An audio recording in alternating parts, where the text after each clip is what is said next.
Okay, so this right here is my Lexus IS300, and today I'm going to be installing a subwoofer, namely a Rockwell 8-inch under-seat sub.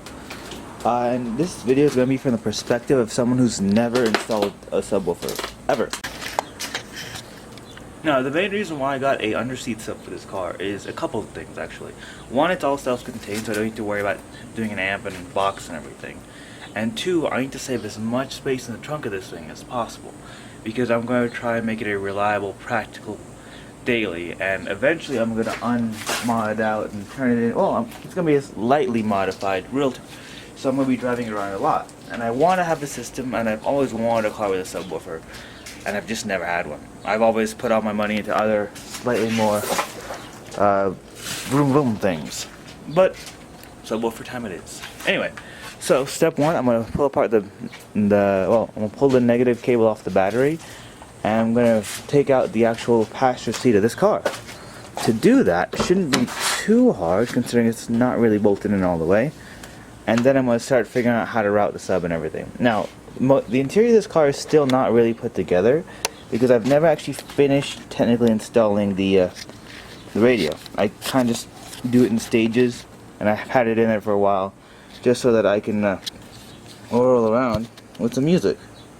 But I've always been waiting to actually finish this whole installation. So now this should all be done, I can start popping the sub in there. I'm going to finish everything out, add in my little USB dongle for the thing, remove the center console, and hopefully I can finally say that my radio install is complete after I put the front bumper on with the front facing camera. That's going to be a separate video. Now, because the IS300 has power seats, make sure you wait until after you disconnect the battery, after you get the seat out to disconnect the battery. So there's one bolt here, one bolt there, and then once you're done you got to move the seat back forward, and there's going to be two bolts in the rear. But do not disconnect the airbag connectors until after you disconnect the battery. So those should be 14s or 15s, and then pop the seat up, disconnect battery, and then remove the airbag. Very simple.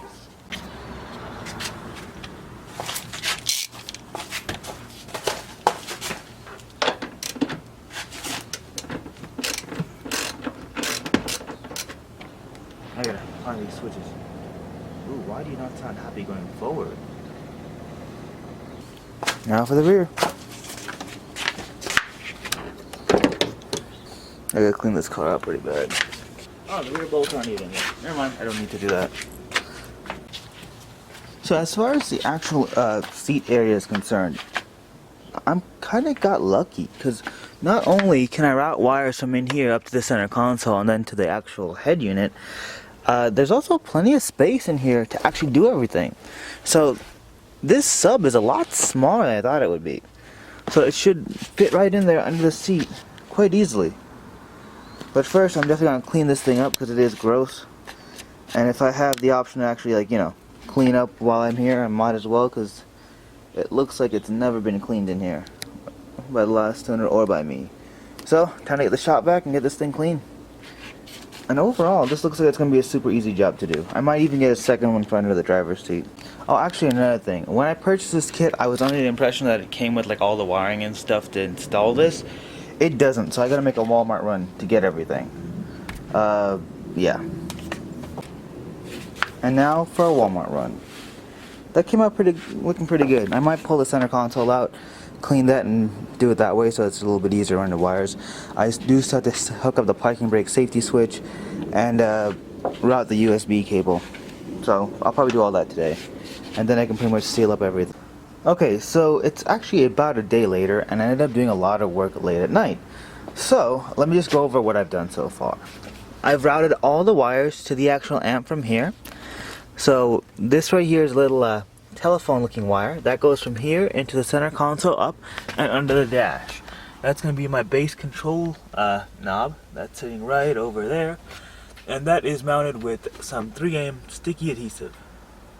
Surprisingly, it works very well. That right there. So there's that one. These are the RCAs. They're also mounted and run under the carpet into here and then up into here, and they will be connecting into my head unit. Now this is the actual multi-pin connector. So it has two sets of black wires, two sets of red wires, a blue amp turn-on wire, and then three high phase wires. Those wires are only going to be used if you don't already have an RCA out on your head unit. Since I'm running an aftermarket head unit, I do have that. Therefore, I tape those up and I save them for later. These two power wires get wrapped into the big blue power cable, which came with the actual kit for this head unit. Now that power cable is routed from here, going under the carpet. That's going to be this big guy right here. They're soldered and taped in together, a heat shrunk. Run from there, up into there, and then out through my firewall.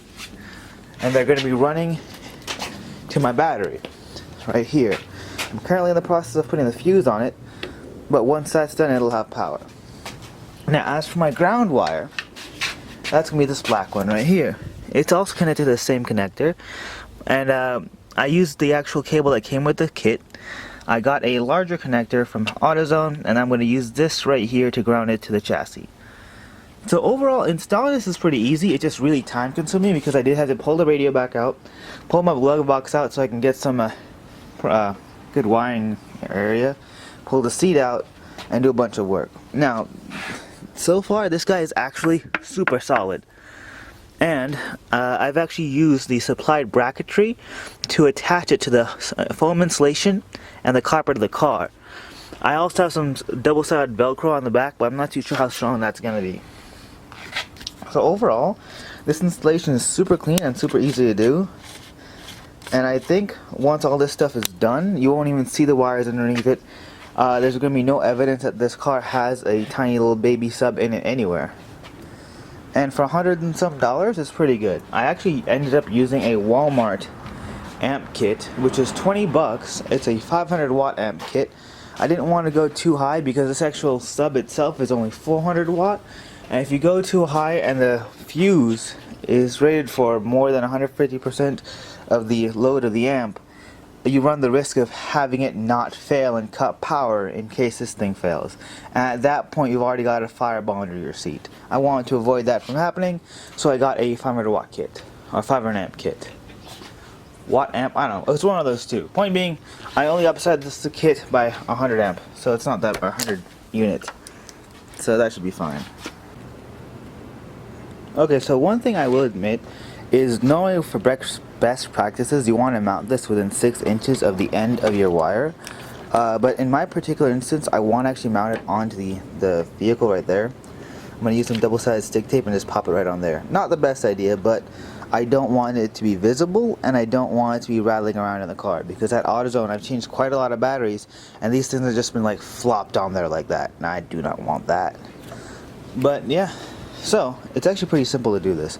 I'm going to set it up on the tripod and I'll show you guys. Okay, so step one, what you're going to do is cut the wire right about there. Now I'm using a scissor because I can't find my correct wire tools, but it should work just the same.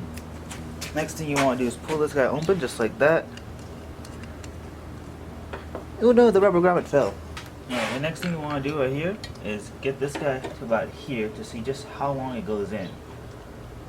So it looks like it only goes in a few inches. Step 2 is to get the Allen key, pop this guy out, and remove this little plastic piece in here.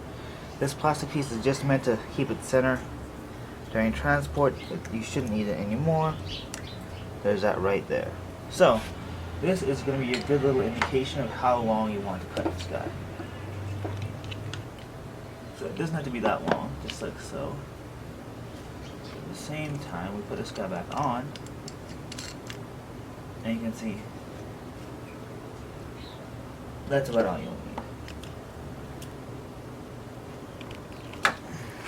There you go. That's out. Now what you want to do is put this guy, oops, probably should have done that earlier. But put this little rubber grommet thing on here.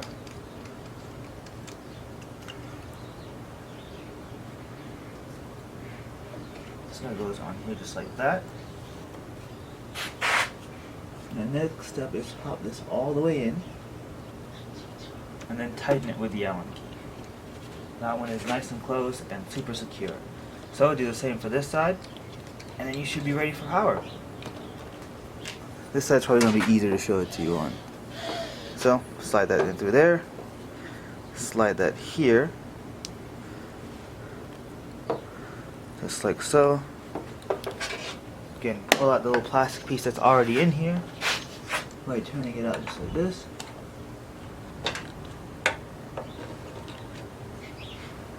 Okay, now that this is out, again, use this as a little template to see how much you have to cut. Cut right about there.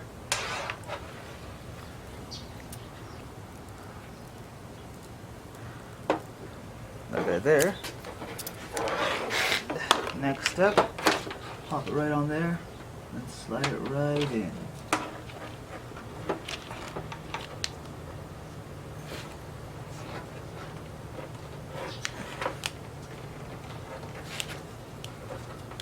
Okay, that's on just like that. We twist the cap back on.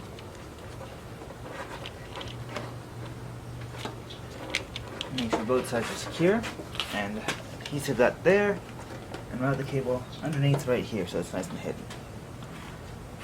Very simple.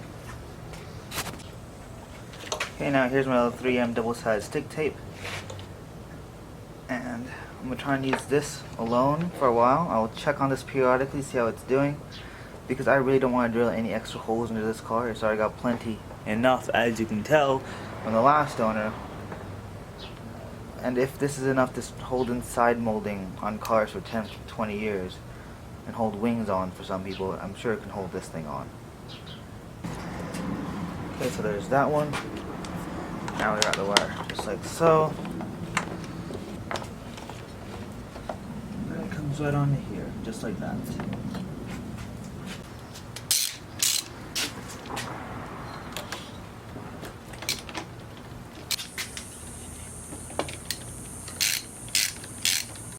Okay, so there's the power wire right there.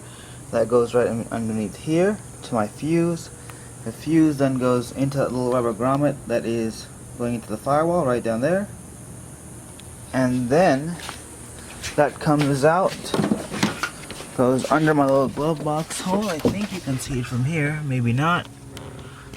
Goes down into my center console.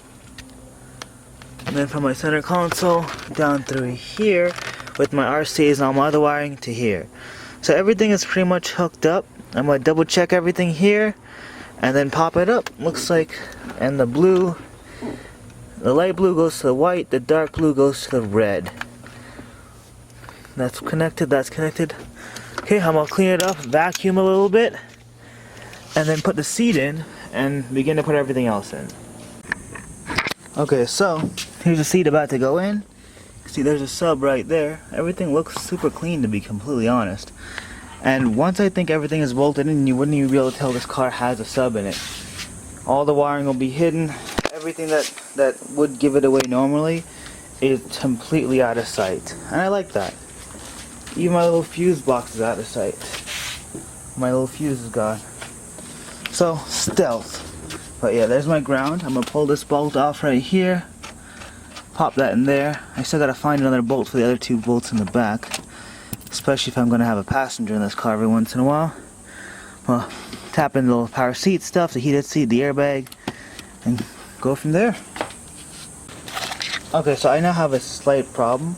The sub in its current configuration does not fit, so what I'm gonna try and do is move it up as close to this little bar as possible, because if you look under the seat, there's a bunch of motors and stuff that are in the way.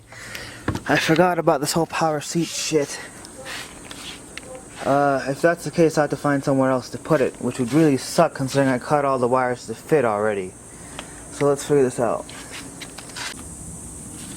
Okay, so I got it to fit a little bit better, still not perfect.